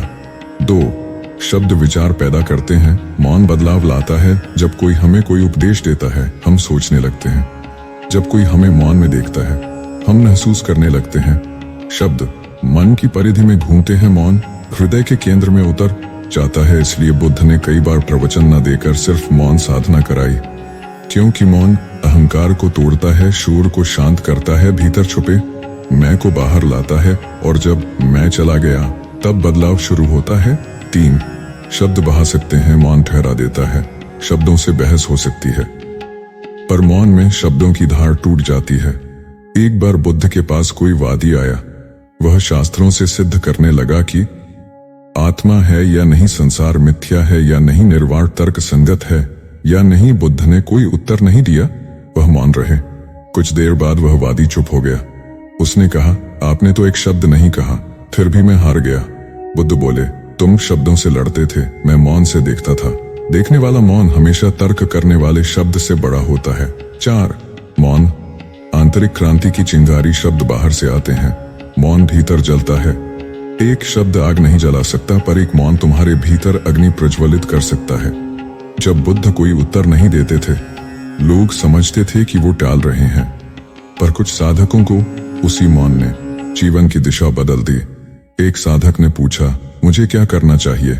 बुद्ध ने सिर्फ उसकी आंखों में देखा और मौन रहे। साधक गिर पड़ा, मैं समझ गया प्रभु, मुझे करना नहीं, होना सीखना है। यह मौन का परिवर्तन था। शब्द बोल नहीं पाते, पर मौन बदल देता है। 5 शब्दों की भीड़ में मौन की खोज। आज के युग में शब्द हर जगह हैं, भाषण, प्रवचन, सोशल मीडिया, वीडियो, हर कोई बोल रहा है, पर जो मौन है वही स्थिर है। मौन का व्यक्ति शब्दों से थक चुका होता है, वह भीतर उतरने को आतुर होता है, और वही मौन उसे बदलता है। बुद्ध कहते हैं, जो मौन की ओर चलता है वह केवल सुनने नहीं, बदलने के लिए तैयार होता है। 6. मौन रिश्तों में भी बदलाव लाता है। मौन सिर्फ साधना में नहीं, रिश्तों में भी चमत्कार करता है। एक बार एक युगल बुद्ध के पास आया। दोनों में वर्षों से संवाद नहीं था, लड़ाई, आरोप, कटुता। बुद्ध ने उन्हें साथ बैठा दिया और सिर्फ मौन में देखने को कहा।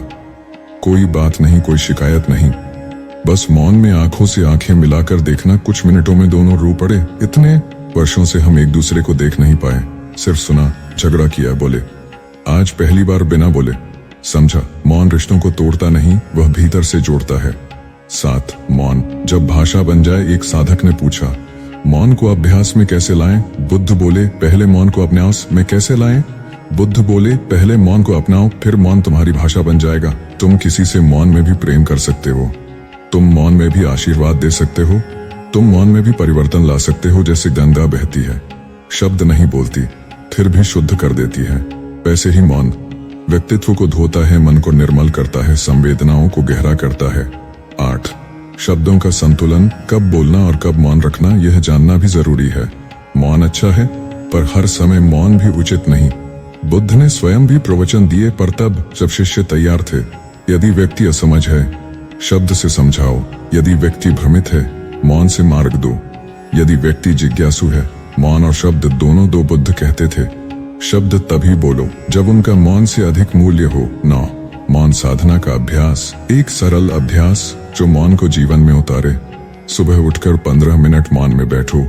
कोई मंत्र या शब्द नहीं, सिर्फ मौन। श्वास को देखो, विचारों को आने दो, रोको मत, मौन में उतरते जाओ। धीरे धीरे मौन को प्रत्युत्तर बनने दो, फिर देखो, निर्णय गहरे होंगे, रिश्ते सुलझेंगे, अहंकार पिघलेगा और तुम बदलने लगोगे। 10. निष्कर्ष। मौन की गूंज जीवन की दिशा, शब्दों की उम्र होती है, मौन का कोई काल नहीं। बुद्ध का हर प्रवचन खत्म होता था मौन से। क्यों? क्योंकि शब्द तुम्हें द्वार तक लाते हैं, पर मौन तुम्हें भीतर ले जाता है। जो शब्दों से आकर्षित होते हैं वे श्रोतागण होते हैं, जो मौन से बदलते हैं वे साधक बनते हैं। आत्म प्रश्न, क्या मेरे जीवन में मौन की कोई भूमिका है? क्या मैं हर समय बोलकर अपनी ऊर्जा नष्ट करता हूँ? क्या मैं ऐसा मौन साध सकता हूँ जो भीतर से मुझे बदल दे? प्रवचन 12। मौन केवल साधना नहीं, एक साक्षात्कार है। प्रस्तावना। बहुत से लोग मौन को एक अभ्यास मानते हैं, जैसे एक कसरत, एक ध्यान, एक व्रत। लेकिन बुद्ध कहते हैं, मौन कोई अभ्यास नहीं, मौन स्वयं सत्य का साक्षात्कार है। इस प्रवचन में हम जानेंगे मौन साधना से आगे कैसे बढ़ता है, मौन कैसे मैं का विसर्जन करता है, क्या वास्तव में मौन में सत्य का साक्षात्कार संभव है। बुद्ध के जीवन से मौन के अद्वितीय अनुभव। 1. मौन साधना नहीं, उपस्थिति है। ध्यान देना। जब हम मौन साधना नहीं, उपस्थिति है, ध्यान देना। जब हम मौन करते नहीं, मौन में होते हैं। करना क्रिया है, होना उपस्थिति है। बुद्ध कहते हैं, ध्यान वह है जहां तुम मौन को बुलाते हो, लेकिन साक्षात्कार तब होता है जब मौन तुम्हें बुला लेता है। जब तक तुम मौन कर रहे हो तब तक यह एक अभ्यास है, लेकिन जिस दिन तुम मौन ही हो जाओगे, तुम साक्षात्कार में प्रवेश करोगे। 2 मौन में मैं गल जाता है। हर साधना का अंतिम लक्ष्य एक ही होता है, अहंकार का विसर्जन, और मौन इसका सर्वश्रेष्ठ उपाय है। जब तुम बोलते हो तब कोई न कोई मैं सक्रिय होता है। मैं जानता हूं, मैं कहता हूं, मैं समझाता हूं, लेकिन मौन में मैं की कोई जगह नहीं। वहां सिर्फ शुद्ध उपस्थिति होती है, न तुम्हारा अतीत न भविष्य, बस अब, बस यहाँ, बस तुम। यही साक्षात्कार की भूमि है। 3 मौन में मन नहीं चलता, अस्तित्व जागता है। ध्यान देना, जब शब्द होते हैं मन सक्रिय होता है, जब मौन आता है मन थमता है, और जब मन थमता है अस्तित्व बोलता है। मौन में तुम अपनी सीमाओं से परे हो जाते हो। बुद्ध कहते थे, सत्य को शब्दों से नहीं पाया जा सकता, उसे मौन में जाना जा सकता है। यही मौन की साक्षात्कारात्मक शक्ति है। तुम कोई अनुभव नहीं करते, तुम स्वयं अनुभव बन जाते हो। 4 मौन केवल तुम्हें नहीं बदलता, यह तुम्हारे चारों ओर की ऊर्जा को बदल देता है। बुद्ध का मौन उसके शिष्यों को भी मौन कर देता था। ऐसा नहीं कि वे विवश थे, बल्कि वह मौन वातावरण बन जाता था। यहां समझने वाली बात है, मौन केवल तुम्हारे भीतर नहीं ठहरता, यह एक कंपन बन जाता है जो पूरे क्षेत्र को भर देता है। जब कोई व्यक्ति साक्षात्कार की अवस्था में मौन हो, तो पास बैठने वाला व्यक्ति भी शांति, शुद्धता और गहराई महसूस करता है। इसलिए बुद्ध के पास सिर्फ मौन में बैठने से ही लोग बोधि की ओर बढ़ते थे। 5 मौन में समय रुकता है, केवल चैतन्य बचता है। जब तुम मौन में होते हो तो समय की गति थम जाती है, न कोई घड़ी चलती है, न कोई विचार, बस एक अविराम चैतन्य बहता है। यह वही क्षण होता है जहां मैं और तू का भेद मिट जाता है। यह साक्षात्कार है जहां न विचार हैं, न शब्द हैं, न लक्ष्य हैं, बस शुद्ध उपस्थिति। बुद्ध इस स्थिति को तथता कहते हैं, थिंग्स एज दे आर। शह मौन और निर्वाण, एक ही द्वार के 2 नाम। बुद्ध ने कई बार कहा कि निर्वाण कोई स्थान नहीं, यह एक मौन है जहां कोई इच्छाएं नहीं बचती। मौन में चाहतें गलती हैं, विचार रुकते हैं, निर्णय समाप्त हो जाते हैं, और तुम बचते हो जैसे हो वैसे ही। यह स्थिति ही निर्वाण है। इसलिए मौन कोई पद्धति नहीं, बल्कि उस दशा का परिचय है जहां कुछ भी नहीं चाहिए। 7 बुद्ध और मौन का सबसे महान उदाहरण ब्रह्मदत्त और बुद्ध संवाद। राजा ब्रह्मदत्त तर्क में पारंगत था। उसने बुद्ध से मिलने की ठानी। सवालों का भंडार लेकर वह आया और बुद्ध के सामने बैठा। पूछा, क्या आत्मा है? निर्वाण है क्या? तुम ईश्वर मानते हो? तुम नास्तिक हो या आस्तिक? बुद्ध मौन रहे। राजा बोला, आपके पास उत्तर नहीं है? बुद्ध बोले, मेरे उत्तर शब्द नहीं है, वे मौन है। जो समझना चाहता है वह मौन में उत्तर पाएगा। राजा स्तब्ध रह गया। सिर्फ कुछ क्षणों में उसे लगा जैसे सारे सवाल खो गए, सिर्फ मौन बचा था, और उसी मौन में उसे उत्तर मिला। यह साक्षात्कार की अवस्था थी। 8 मौन का डर क्यों लगता है? बहुत से लोग मौन से डरते हैं। क्यों? क्योंकि मौन में हम अपने असली चेहरे से मिलते हैं। शब्दों में हम भूमिका निभाते हैं, मौन में हमें आत्मा की नग्नता दिखती है। यह डर नहीं दर्पण है, दर्पण है। जो इस दर्पण को देख सका वही बुद्ध बनता है। 9 कैसे मौन को साधना से साक्षात्कार तक ले जाएं? कुछ प्रयोग करें। सिर्फ मौन मत साधो, मौन हो जाओ। मौन में खुद को देखो, बिना कोई मूल्यांकन किए। मौन को कार्य नहीं, अवस्था मानो। ध्यान करो, न विचारों पर, न शब्दों पर। मौन में समय को भूलो, स्वयं को भूलो। जब मौन इतना गहरा हो जाए कि तुम भी खो जाओ, वहीं साक्षात्कार होता है। 10 निष्कर्ष मौन ही अंतिम बोध है। सत्य मौन में है, क्योंकि सत्य शब्दों की सीमा में नहीं आता। बुद्ध की साधना का अंत मौन में हुआ। उनकी निर्वाण स्थिति कोई शब्द नहीं बोल सकी। जो जान गया वह बोल नहीं सका, और जो बोल गया वह जान नहीं सका। इसलिए मौन केवल साधना नहीं बल्कि साक्षात्कार का द्वार है। आत्म प्रश्न, क्या मेरा मौन अब तक अभ्यास ही था? क्या मैं मौन को भीतर तक अनुभव कर सका हूं? क्या मैं मौन को हूं के रूप में जी सकता हूं? समापन, तुम मौन में उतरते हो, शब्दों से ऊपर, विचारों से परे, जहां तुम नहीं बचते, सिर्फ सत्य बचता है। प्रवचन 13 मौन भीतर की क्रांति का शंखनाद। प्रस्तावना, बहुत से लोग सोचते हैं कि क्रांति बाहर होती है, समाज में, राजनीति में, विचारों में, लेकिन बुद्ध कहते हैं सबसे बड़ी क्रांति भीतर होती है, मौन में। मौन केवल चुप रहने का नाम नहीं, यह उस भीतरी विस्फोट का नाम है जहां तुम्हारा अहंकार, तुम्हारे संस्कार और तुम्हारा भ्रम जलकर राख हो जाते हैं। इस प्रवचन में हम जानेंगे मौन में क्रांति कैसे होती है, मौन कैसे चेतना को रूपांतरित करता है। बुद्ध के जीवन से मौन की क्रांतिकारी शक्ति। मौन में जिए गए क्षण ही क्यों सबसे अमूल्य होते हैं। एक, क्रांति की परिभाषा क्या है। आमतौर पर क्रांति का मतलब होता है कुछ पुराना तोड़ना और नया बनाना, कोई शासन बदलना, कोई व्यवस्था बदलना, कोई सामाजिक ढांचा बदलना। लेकिन बुद्ध का कहना है बाहर की हर क्रांति अधूरी है जब तक भीतर कुछ न बदले। सच्ची क्रांति क्या है? जब तुम्हारी दृष्टि बदल जाए तब हर दृश्य बदल जाता है। यही मौन की क्रांति है, जिसमें तुम्हारी दृष्टि, तुम्हारा बोध, तुम्हारा अहंकार सब बदल जाते हैं। 2, मौन और भीतर की आग। मौन को अक्सर लोग ठंडा, शीतल मानते हैं, लेकिन सही अर्थों में मौन एक भीतर की आग है। यह क्रोध की आग नहीं, यह वासना की आग नहीं, यह जागरण की आग है। बुद्ध कहते हैं जब तक भीतर की चिंगारी नहीं जलेगी तब तक बाहर की मशालें अंधेरे को नहीं मिटा सकती। मौन वह चिंगारी है जो तुम्हारे भीतर की अज्ञानता को जला देती है। 3, मौन तुम्हें भीतर की आंख देता है। शब्द आंख को बाहर देखने लायक बनाते हैं, मौन आंख को भीतर मोड़ देता है। शब्दों से हम संसार को समझते हैं, मौन से हम स्वयं को समझते हैं। मौन वो दर्पण है जिसमें तुम अपने वास्तविक स्वरूप को देख पाते हो।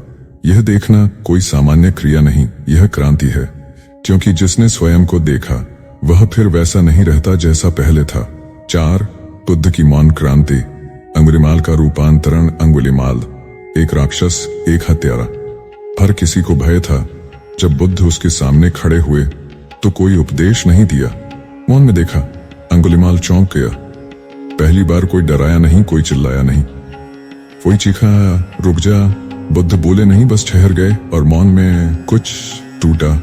अंगुलिमाल का अहं, उसका क्रोध, उसकी राक्षसी वृत्ति सब मौन की आग में जल गए। वह गिर पड़ा और बोला, आपकी मौन दृष्टि ने मुझे बदल दिया। यही है मौन की क्रांति, जहां एक हत्यारा भी एक भिक्षु बन सकता है।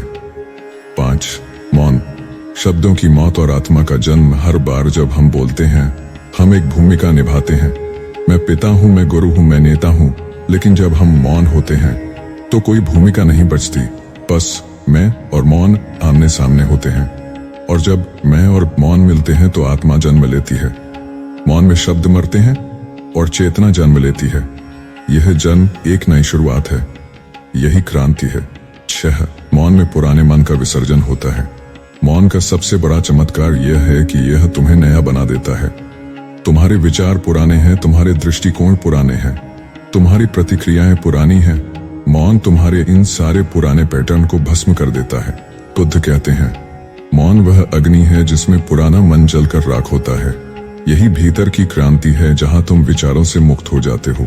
7, मौन से केवल दृष्टिकोण नहीं, दृष्टि बदलती है। ध्यान देना, दृष्टिकोण बाहर की वस्तुओं पर होता है, लेकिन दृष्टि भीतर की होती है। दृष्टिकोण बदलना आसान है, लेकिन दृष्टि बदलना जीवन बदल देता है। बुद्ध मौन की मदद से दृष्टि बदलते थे। एक बार दृष्टि बदल गई, फिर तुम संसार को उसी रूप में नहीं देख सकते। अब तुम वृक्ष को वृक्ष नहीं जीवन देखते हो, पत्थर को पत्थर नहीं अस्तित्व देखते हो। 8, मौन कोई निष्क्रियता नहीं, यह सूक्ष्म सक्रियता है। लोग समझते हैं मौन मतलब कुछ न करना, लेकिन बुद्ध ने कहा मौन सबसे सूक्ष्म क्रिया है जो भीतर चल रही होती है। यह निष्क्रियता नहीं, यह वह सक्रियता है जो शांति की जड़ों तक जाती है। मौन में आत्मनिरीक्षण होता है, पूर्वाग्रह टूटते हैं, इच्छा श्रृंखला गलती है और अंत में बोध आता है। यही मौन की भीतर की क्रांति है। 9, क्या हर कोई इस मौन तक पहुंच सकता है? हाँ, लेकिन शर्त है, तुम्हें खुद को खाली करना होगा। मौन कोई जानकारी नहीं देता, मौन तुमसे छीनता है। तुम्हारा अहंकार, तुम्हारी धारणाएं, तुम्हारा मैं जानता हूं वाला भाव। और जब तुम सब कुछ खो देते हो तब मौन तुम्हें सब कुछ दे देता है।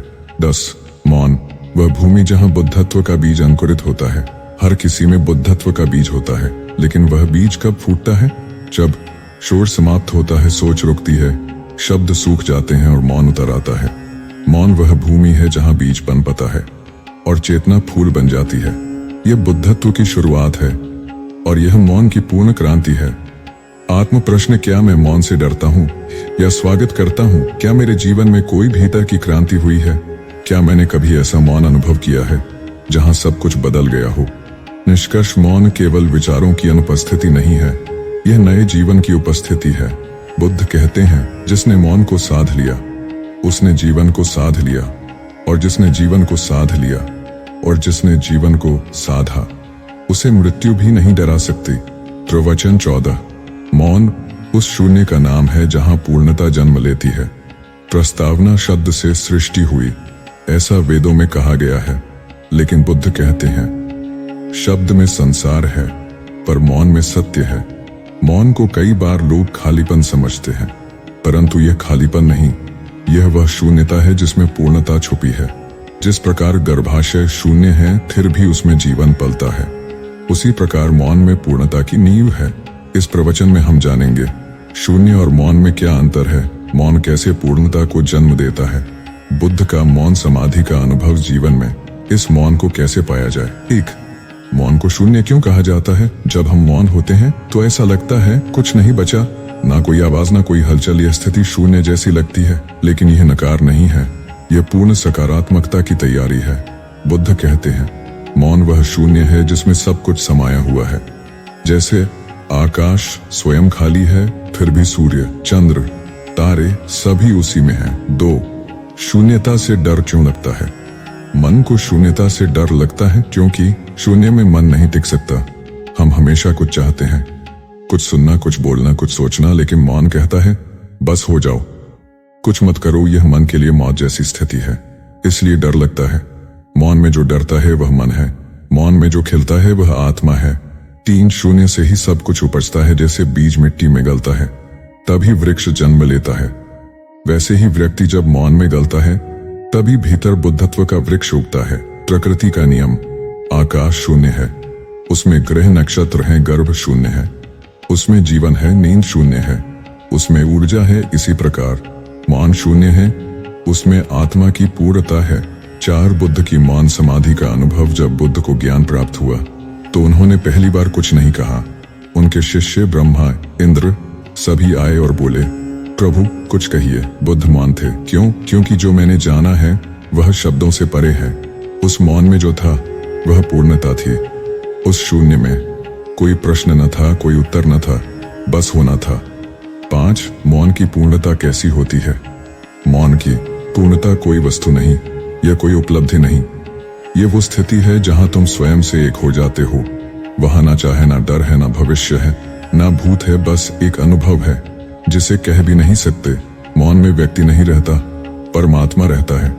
6. मौन एक योग, एक ध्यान, एक विसर्जन। मौन कोई टेक्निक नहीं, यह एक अवस्था है, यह ध्यान का अंतिम फल है, यह साधना की पूर्णता है, यह योग की निष्पत्ति है। बुद्ध ने मौन को समाधि का फूल कहा है, जिसका अर्थ है जिसने साधना की उसमें मौन अपने आप प्रकट हो जाता है। मौन करने से नहीं आता, मौन गिरने से आता है। गिरो अपने यहाँ से, अपने विचारों से, और मौन की गोद में उठ जाओ। 7. मौन में जब पूर्णता प्रकट होती है, मौन कोई रुकाव नहीं है, यह सृष्टि की भीतर चलती नदियां हैं। जब तुम मौन में ठहरते हो तो जीवन की असली ध्वनि सुनाई देती है। हृदय की धड़कन, आत्मा की पुकार, अस्तित्व की लय, यह वो संगीत है जो बाहर सुनाई नहीं देता, केवल मौन में अनुभूत होता है। मौन वह वीणा है जिसमें जीवन की सबसे मधुर ध्वनि बजती है। 8. मौन को जीवन में कैसे लाएं? मौन कोई जंगल में जाकर पाने वाली वस्तु नहीं, तुम्हारे ही भीतर हर क्षण मौन उपलब्ध है, लेकिन हम शब्दों में खो जाते हैं, विचारों में उलझ जाते हैं, प्रतिक्रियाओं में जल जाते हैं। उपाय: हर दिन कुछ पल चुपचाप बैठो, बिना कुछ बोले स्वयं से संवाद करो।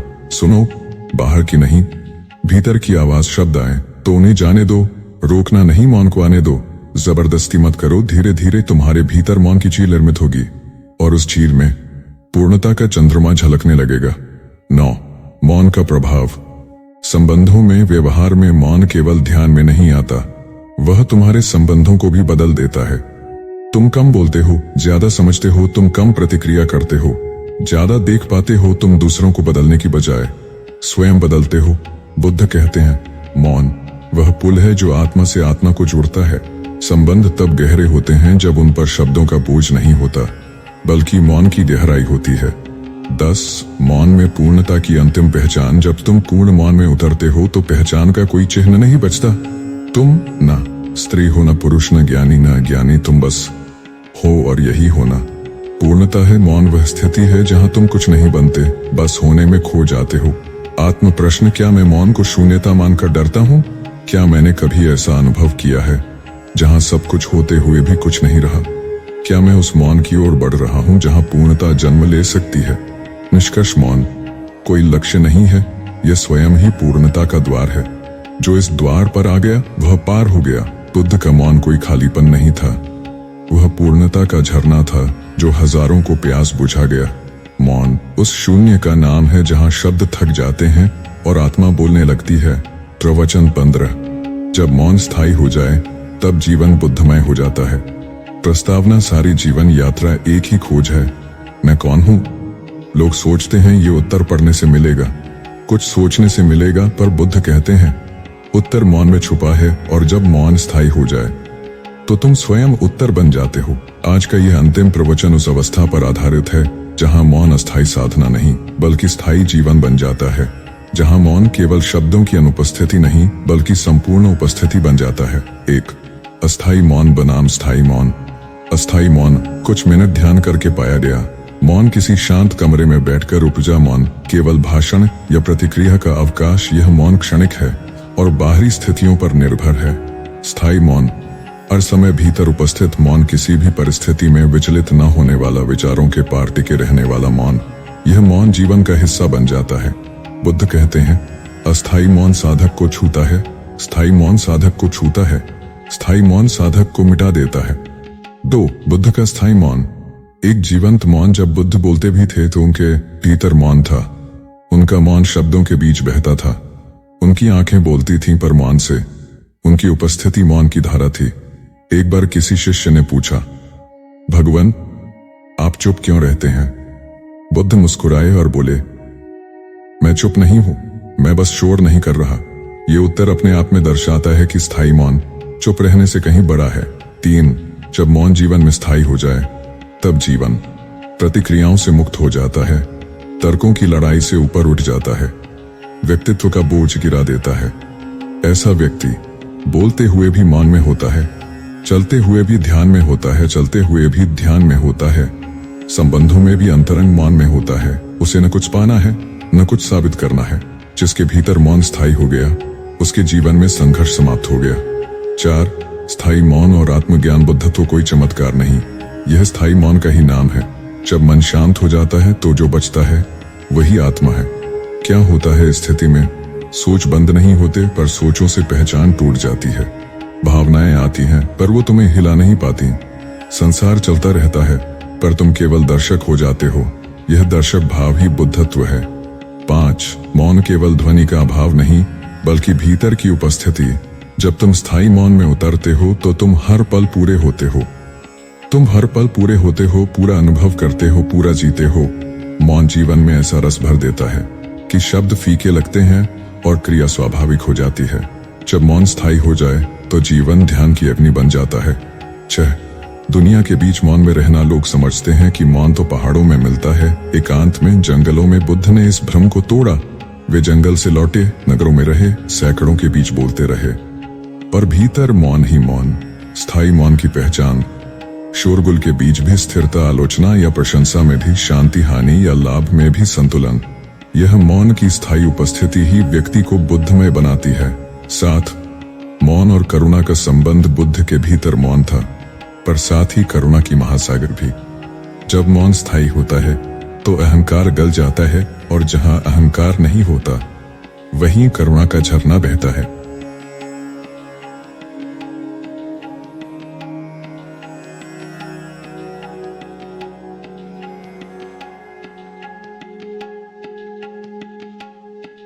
केवल ज्ञानी नहीं, करुणामय भी बनाता है।